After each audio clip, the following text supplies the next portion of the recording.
13 of the fantasy baseball season. And here's a few hitters I look to sell and trade this week. The first guy, Isaiah Parties of the Tampa Bay Rays. So another guy where the Rays found the diamond in the rough this season.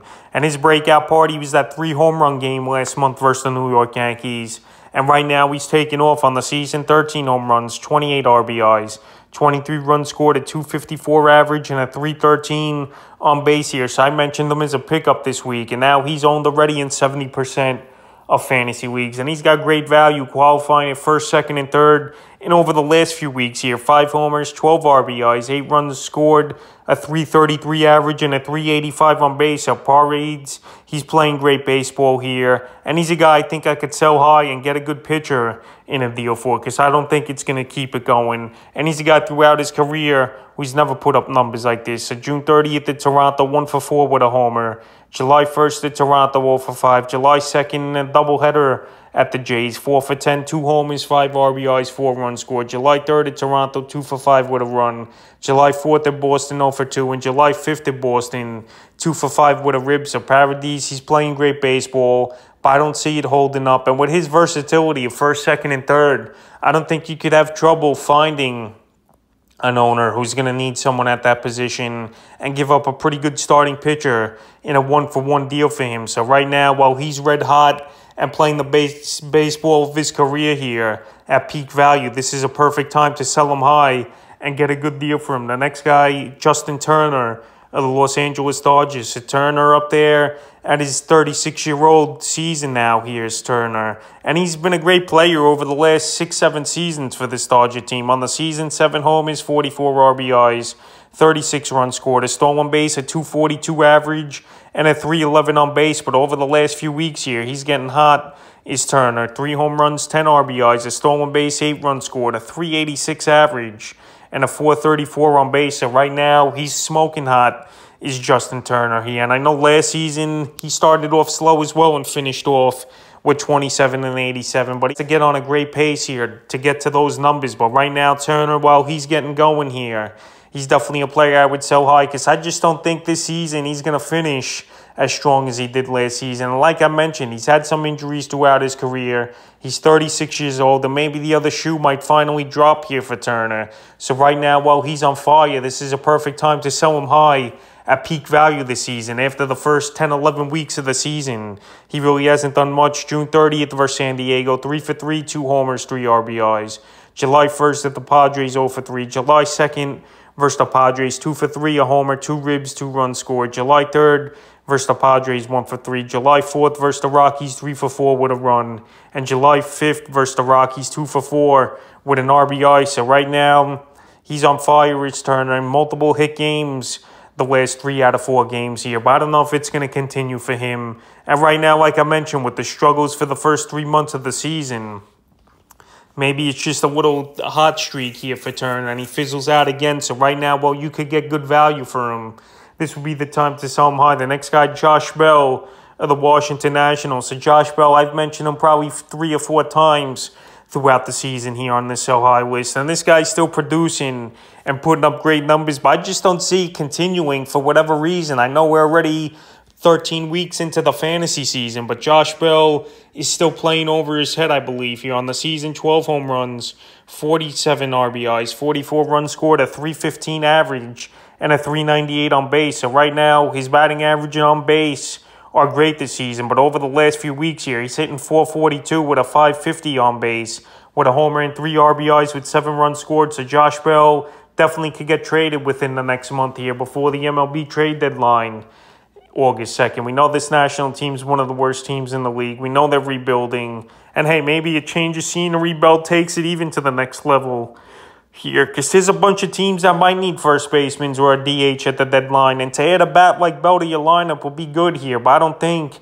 he's going to be putting up these numbers, and a change of scenery could be even worse for him, possibly pressing too hard in terms of fantasy baseball. Over there in Washington, there's no pressure, obviously. They know they're going to have a bad season. And we know Juan Soto is the main man over there, even though he's been struggling. So the last few games here for Bell, June 29th versus the Pirates, 3 for 3, 2 runs. July 1st versus Miami, 2 for 4. July 2nd at Miami, 0 for 4. July 3rd versus Miami, 2 for 4, a homer and RBI, 2 runs scored. July 4th versus Miami, 1 for 4. And July 5th At Philly 0 for 3. So Bell here, he's hitting the baseball great. This year, he's changed his approach, more average than power, even though he still could finish the season with 20, 25 home runs if he gets on a little bit of a tear. Here's Bell. But I just don't see it as a full season. This guy hitting over 300. I think 280, 290 still. But right now, to be ranked number 17 in fantasy baseball, it's hard for me to believe him to keep it up. So right now, while he's a top 20 player in fantasy, I think you could go out there, get a good hitter and a good pitcher possibly in a deal. And that's what I would try to do if I'm a Josh Bell owner and sell him high this week. The next guy, Patrick Wisdom of the Chicago Cubs. So Wisdom last season, he came out of nowhere and he put up good numbers in 338 at-bats. He had 28 homers, 61 RBIs, 4 stolen bases, and 54 runs scored last season. So far this year, 17 homers, 45 RBIs, 44 runs scored at 234 average, and a 321 on base. So Wisdom, I don't think you can get a boatload for him, obviously. But I think a good starting pitcher, because this guy strikes out a whole lot. Already 106 strikeouts and 278 at-bats here. And over the last couple weeks, though, his batting average and on base has gone way up. 4 homers, 13 RBIs, 2 stolen bases, 11 runs scored at 283 average and a 356 on base. So right now, while the average is up and the power I know is going to be there, but he's got obviously a big hole in his swing with all these strikeouts here is Wisdom, which definitely don't help. You want a guy who puts the ball in play a little bit more. But I know Wisdom's the classic power hitter, just swinging for the fences with hard swings, and he just strikes out a lot here. But right now, the last few games here for Wisdom, June 30th versus Cincinnati, 3 for 6, 2 home runs, 6 RBIs, a stolen base, 2 runs scored. July 1st versus Boston, 0 for 3. July 2nd versus Boston, 2 for 4, run, a rib, a stolen base. July 3rd versus Boston, 1 for 5, a homer and RBI. July 4th in Milwaukee, 0 for 3. And July 5th in Milwaukee, 2 for 4 with a run. So I actually own Patrick Wisdom in 2 fantasy leagues here. And he's a guy that's very hard to own at times. There's times I want to bench him, and then there's times I'm thinking, well, this guy could go out there and have a 2 home run game. It'll be tough to bench him and see that on my bench. But right now, he's an in-betweener to me, is Patrick Wisdom. Owning him in 2 leagues, he gets on really cold streaks, and then he gets on good power streaks here. So he's a very streaky player, and if you don't want to deal with the streaks here, right now, while he's on a hot streak, especially with the batting average, this will be a perfect time to sell him. And he does qualify at first, third, and outfield. So he's got good qualifications for fantasy baseball. He's a versatile player. And I think you could get something of decency here while you sell him while he's on a hot streak. And the 5th and final hitter I look to sell and trade this week is Rosario of the Cleveland Guardians. So Rosario having another pretty solid season here, but he's not showing power really. 3 home runs,